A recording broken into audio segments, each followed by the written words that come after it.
حبايب فاطمة، هنعمل صنف حلو جميل الأطفال كلها بتحبه والكبار كمان. أنا عايزة أتكلم معاكي في موضوع المهم، يعني عايزين ننظم وقتنا. انت شايفة ان الدراسة بدت، فلازم يكون في أولويات في حياتنا. اعملي جدول يومي، وزعي وقتك بين الدراسة وشغل البيت وانك ترتاحي شوية، وقسمي المهمات الكبيرة. لو عندك حاجة كبيرة اعمليها ايه، واحدة واحدة، يعني عادي، يعني الدنيا اتخلقت في 7 أيام. ما تضغطيش نفسك، اعملي كل حاجة كده بتأني وبالراحة خالص. لو عندك حاجة كبيرة اعمليها الأول، لو مش قادرة تعمليها اعمليها على كذا مرة. عادي، كله بيخلص وكله بينتهي. أهم حاجة ايه، تخلي بالك من نفسك وتخلي بالك من أولادك. هنا أنا غليت اللبن وحطيت النشا اللي كنت بقلبها دي، وبحطها تدريجيا كده عشان ما تكلكعش، بس برضو كلكع مني. المهم يعني ضربته في الخلاط علشان يعني يفك الكتل اللي كلكعت دي. آه ما تحطيش اي حاجة تشوش تفكيركم او تشوش ايه، يعني تركيز الاولاد. يعني مثلا ما تبقوش بيذاكروا وحتى جنبهم الموبايلات او مشغله التلفزيون، او اخوهم مثلا او اختهم بيزعقوا. لا، ما تخليش حد يشوش جنبهم عشان يركزوا في الدراسة ويركزوا في واجباتهم ويركزوا في اذا كان في حاجة هتتحفظ. المهم يعني انا بقلب النشا اهو باللبن، واحط سكر، واحط بس هو السكر بس وكاكاو. كان عندي كاكاو خام، هحط انا الكاكاو الخام واقلبه كويس. لازم تبقي تعملي دفتر ليكي او اجندة عشان تكتبي الحاجات اللي انت هتعمليها، الاولويات. يعني تبدأي يومك بدري، لما تصحي بدري يعني وتنامي بدري تصبحي طبيبة وانت لا تدري. يا عيني الله عليا. المهم، فانت دلوقتي لما تصحي بدري هتخلصي كل حاجة وتريحي شوية على بال ما يجي ولادك. انا حطيت هنا الكاكاو وبقلبه اهو، بس طبعا عشان مش راضي يتقلب فهضطر ان انا اضربه في الخلاط، لاني مش عارفة اقلبه اصلا.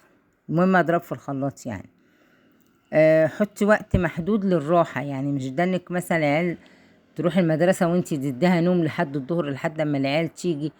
لا طبعا، لازم يعني ايه، يعني مثلا هما يروحوا المدرسة تشوف انت اللي وراكي وبعدين تريحي على بال ما هما يجي.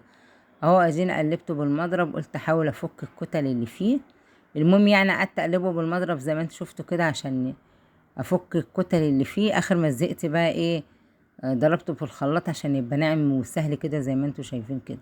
وطبعا السكر حسب الرغبة، عايزة تحطي فانيليا حطي، بس انا ما حطيتش لان انا شايفاه ان هو كويس. كان طعمه خرافة، جميل جدا جدا جدا. تقولي يعني طعمه جميل لو جربتيه بالطريقة دي، ولو عايزة المقادير قوليلي وانا اكتبها لك بالظبط. طعمه حلو يعني الحمد لله. حتى احنا يعني مسكنا الحلة ده اللهم صل على النبي. انا قعدت الحسها، كان زمان امي تعمل اي حاجة حلوة وكانت تدينا الحلة دي نقعد نلحسها. انا بقى بحب ايه، يعني مين بيعمل زي كده لما بيعمل رز بلبن او مهلبية او اي حاجة بالشوكولاتة، اي حاجة حلوة عموما. كنا واحنا عيال كنا نقعد نتخانق على الحلة دي، تبقى جميلة. يلا كانت ايام بقى جميلة. المهم يعني ايه، ترتبي اولوياتك وتخلي بالك من اولادك وتهتمي بيهم وبصحتهم. وترتاحي وهم مش موجودين عشان تبقي فايقة لهم لما يجوا، عشان تقدري تذاكري لهم. تقدري بقى تشوفي شغل بيتك. هنا بعبيه في اطباق، عبيته في اطباق زي ما انتوا شايفين، لو تدوقوه مش هتنسوا طعمه ابدا. المهم بيقولوا لي دون بتسموه ايه عندكم. اهي الاطباق شوف شكلها جميل ازاي، شكلها يفتح النفس، جميلة اللهم صل على النبي. وطعمها بقى حلو يعني الحمد لله مظبوطة، يعني لا طلعت مسكرة اوي. ده كان هنا كان عندي كام بندقية كده فاضلين من رمضان، فكسرت كده يعني حاجة كده بسيطة. يعني مثلا كسرت حاجات بسيطة كده على الطبق عشان بس اكسر اللون. كنت عايزة احط جوز هند بس ولادي مش بيحبوا جوز الهند الكتير في الحلويات، يعني بيشيلوه. انا اللي بحب جوز الهند انما هما مش بيحبوه، بيحبوا المكسرات.